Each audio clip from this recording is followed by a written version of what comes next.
Karen walked down the busy city street, her designer heels clicking against the concrete. She glanced around with a look of disdain, her perfectly manicured nose turned up at the sight of the homeless man sitting on the sidewalk.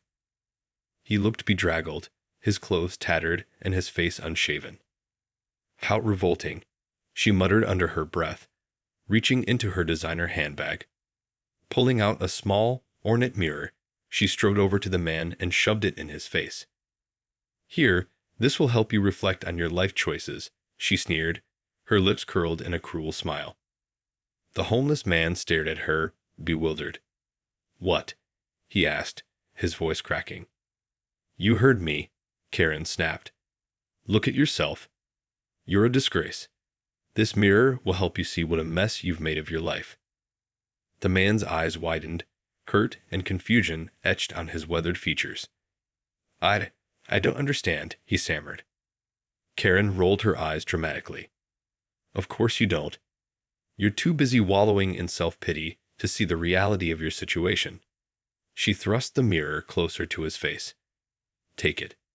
Maybe then you'll realize how pathetic you are and do something to change it." Tears welled up in the man's eyes as he tentatively accepted the mirror. He stared at his reflection, his lips trembling. I used to have a good job, you know," he whispered. "I had a home, a family, but then I lost it all. The bills piled up, my wife left me, and I couldn't cope. I ended up on the streets and "Oh, spare me the sob story," Karen interrupted, waving her hand dismissively. "I don't care about your excuses. The fact is, you're living like a bum. And that's on you." The man flinched, his grip tightening on the mirror. "But I try, every day, to get back on my feet. It's not easy, and Not easy," Karen scoffed. "Please. If you tried half as hard as you do feeling sorry for yourself, you'd be back on your feet in no time." She leaned in, her eyes narrowing. "Stop making excuses and take some responsibility for your life." With that, she turned on her heel and strode away, leaving the homeless man clutching the mirror, his shoulders shaking with silent sobs. As Karen made her way down the street, a small, self-satisfied smile played on her lips. "That'll teach him to wallow in his own filth," she muttered to herself. "Maybe now he'll actually do something to improve his pathetic existence." Little did she know, her callous actions were about to set in motion a chain of events that would shatter her carefully constructed world and force her to confront the ugly truth about herself. As Karen strode down the street, self-satisfaction etched on her face, she failed to notice the pair of eyes watching her intently from the shadows. But the homeless man she had so callously dismissed certainly did. His name was Michael, and he had been living on the streets for the past 3 years, ever since the crushing weight of debt and personal tragedy had stripped him of everything he held dear. He had once been a successful businessman, with a loving wife and a comfortable home. But a series of poor decisions and an unexpected medical crisis had robbed him of it all, leaving him to wander the city, searching for any glimmer of hope in the endless sea of despair. As Karen had approached him, Michael had steeled himself for the usual barrage of insults and disdain. He had grown accustomed to the way the more fortunate members of society looked down upon him, treating him as if he were less than human. But the utter cruelty and callousness in Karen's words had struck him like a physical blow, leaving him reeling and struggling to hold back the tears. Now, as he clutched the ornate mirror she had thrust upon him, Michael's battered soul burned with a newfound determination. He had spent far too long wallowing in self-pity, allowing the weight of his failures to consume him.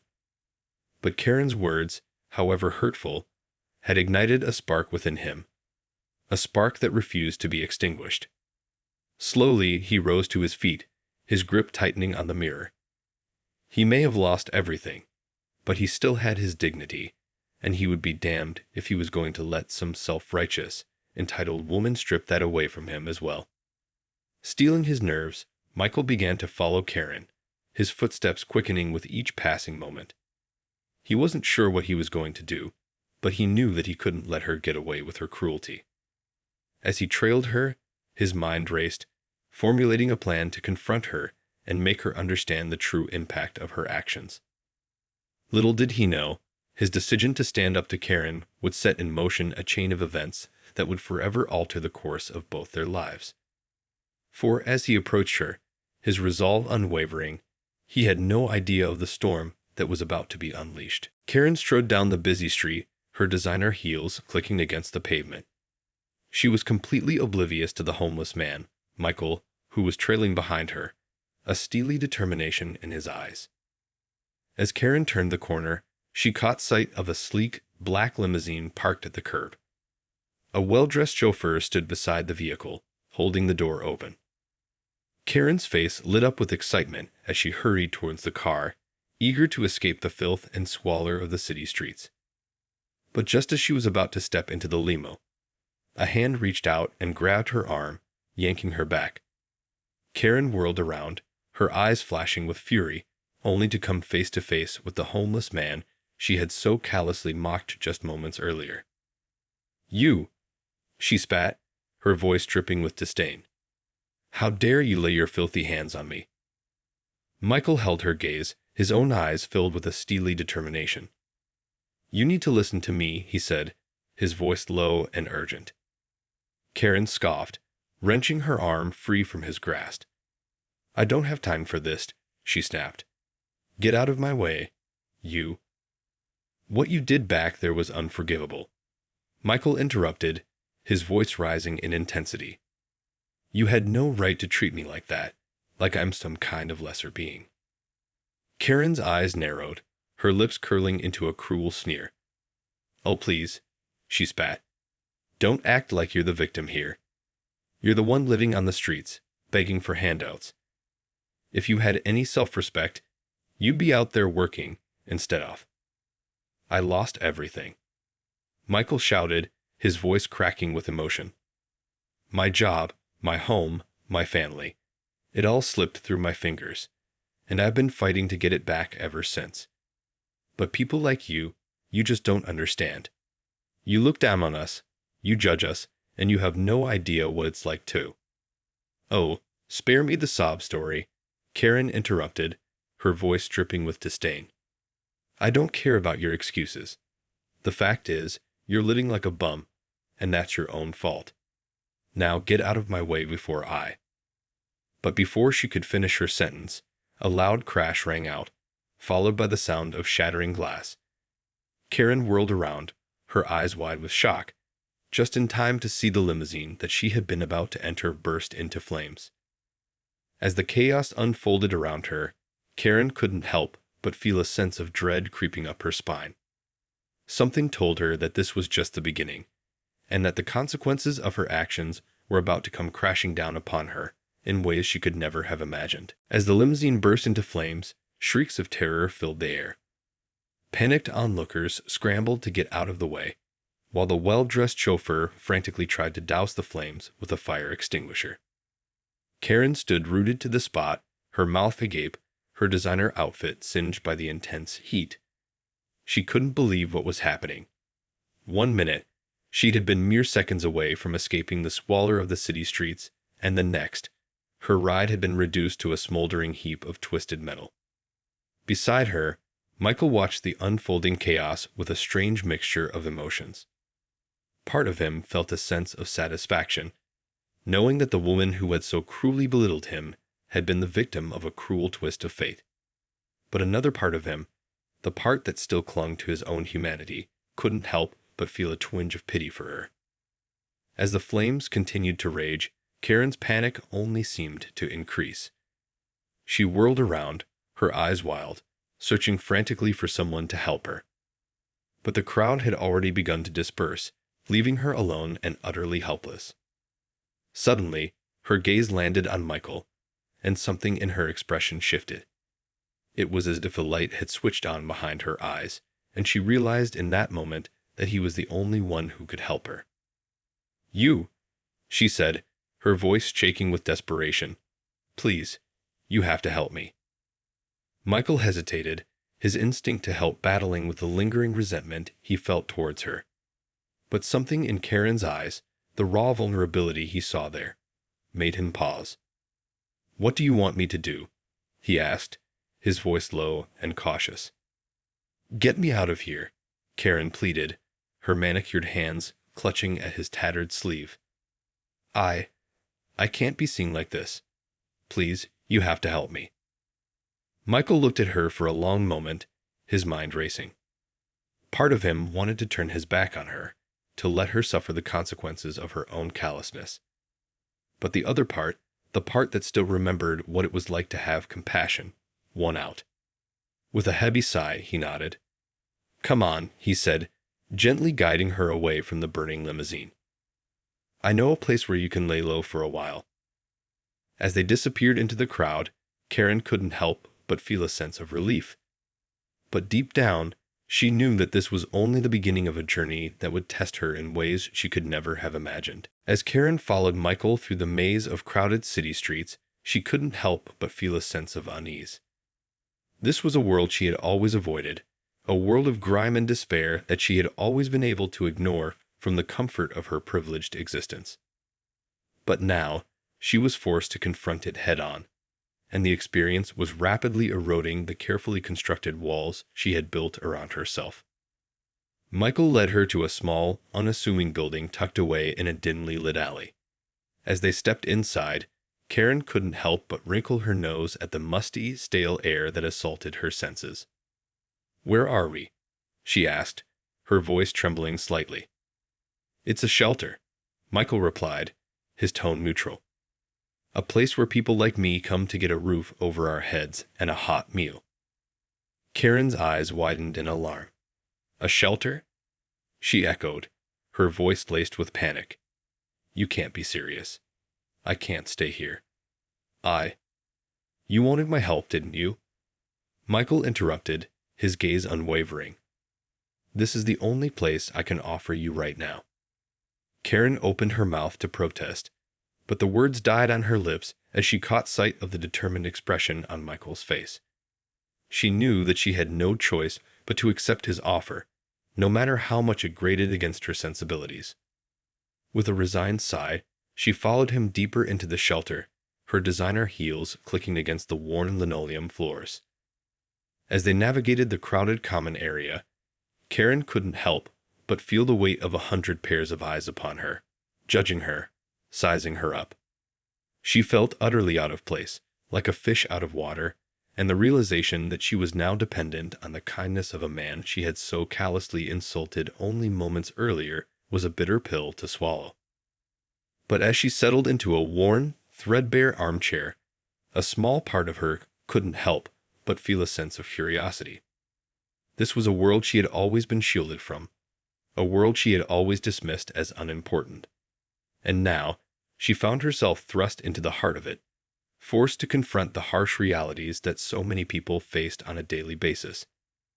As she sat there, lost in her thoughts, Michael approached her, a steaming mug of coffee in his hands.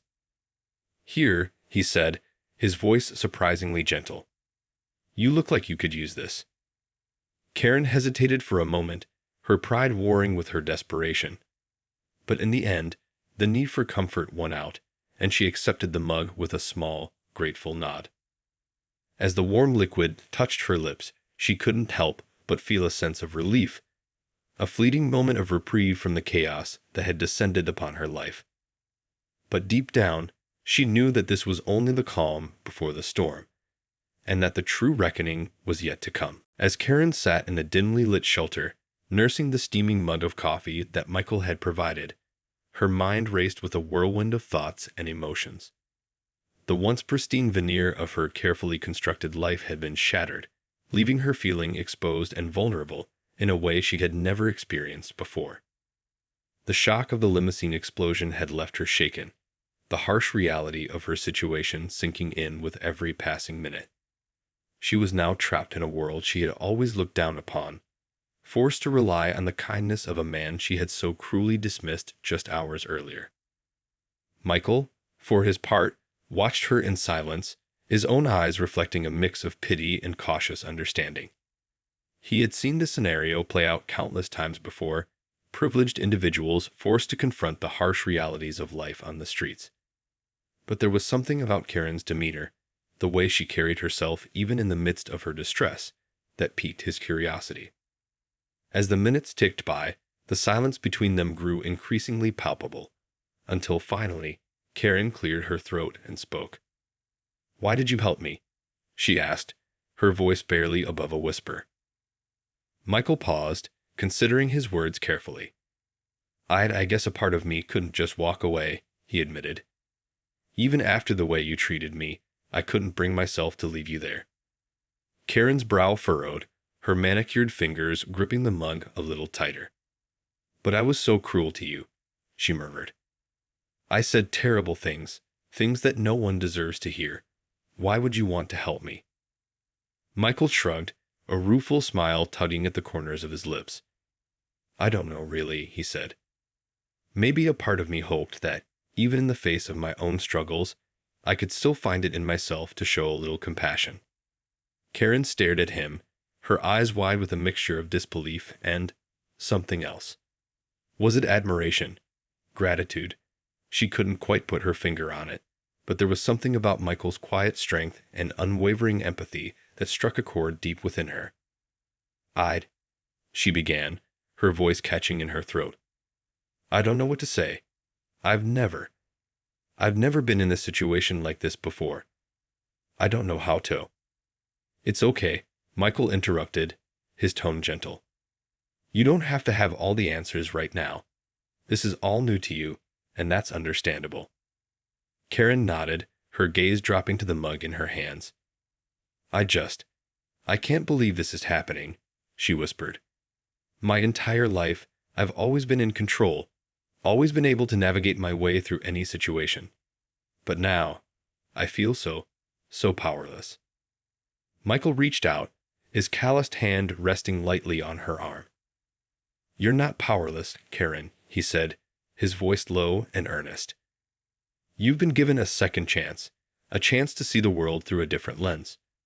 And that's a gift, even if it doesn't feel that way right now." Karen looked up, her eyes meeting his, and in that moment, something shifted within her. The walls she had so carefully constructed began to crumble, and for the first time in her life, she allowed herself to be vulnerable, to truly see the humanity in the man she had once so callously dismissed.